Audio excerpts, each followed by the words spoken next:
ನಮ್ಮ ಬೈಯಪ್ಪನಹಳ್ಳಿ ಪೊಲೀಸ್ ಠಾಣೆಯವರು ಓರ್ವ ಮಹಿಳೆಯನ್ನು ಬಂಧಿಸಿ ಒಂದು ಸರ್ವೆಂಟ್ ಥೆಫ್ಟ್ ಪ್ರಕರಣವನ್ನು ಭೇದಿಸುವಲ್ಲಿ ಯಶಸ್ವಿಯಾಗಿದ್ದಾರೆ.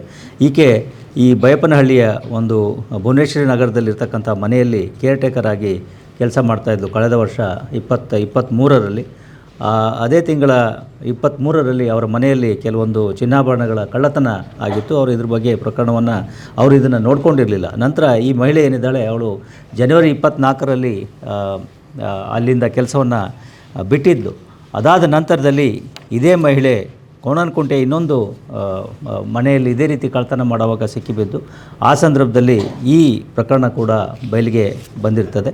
ಇದರಲ್ಲಿ ಅದನ್ನು ಗಮನಿಸಿ ಇವರು ನವೆಂಬರ್ ತಿಂಗಳಲ್ಲಿ ಬೈಯಪ್ಪನಹಳ್ಳಿ ಪೊಲೀಸ್ ಠಾಣೆಯಲ್ಲಿ ಪ್ರಕರಣವನ್ನು ದಾಖಲಿಸಿರ್ತಾರೆ. ಅದರ ಆಧಾರದ ಮೇಲೆ ಈ ಮಹಿಳೆಯನ್ನು ಬಂಧಿಸಿ ಸುಮಾರು 157 ಗ್ರಾಮ್ ಚಿನ್ನಾಭರಣಗಳನ್ನು ಆಕೆಯಿಂದ ಪೊಲೀಸರು ಈಗ ವಶಪಡಿಸಿಕೊಂಡಿದ್ದಾರೆ. ಆಕೆ ಈ ಚಿನ್ನಾಭರಣಗಳನ್ನು ಕೆಲವೊಂದು ಗಿರ್ವಿ ಅಂಗಡಿಗಳಲ್ಲಿ ಹೋಗಿ ಇಟ್ಟಿರ್ತಕ್ಕಂಥದ್ದು ಈಗ ಬೆಳಕಿಗೆ ಬಂದಿದೆ. ಅದರಿಂದಲೇ ನಾವು ಪದೇ ಪದೇ ಒತ್ತಿ ಹೇಳ್ತಾ ಇರತಕ್ಕಂಥದ್ದು, ಯಾರಾದರೂ ಮನೆಯಲ್ಲಿ ನೀವು ಕೆಲಸಕ್ಕೆ ತೆಗೆದುಕೊಳ್ಳುವಾಗ ಅವರ ಪೂರ್ವಾಪರಗಳನ್ನು ಸಂಪೂರ್ಣವಾಗಿ ಪರಾಮರ್ಶಿಸಿ ಮತ್ತು ಪರಿಶೀಲನೆ ಮಾಡಿ ನಂತರ ಕೆಲಸಕ್ಕೆ ಇಟ್ಕೊಳ್ಳೋದು ಒಳ್ಳೆಯದಾಗ್ತದೆ. ಮತ್ತೊಮ್ಮೆ ನಾವು ಸಾರ್ವಜನಿಕರಲ್ಲಿ ಕೇಳ್ಕೊಳ್ತೇವೆ.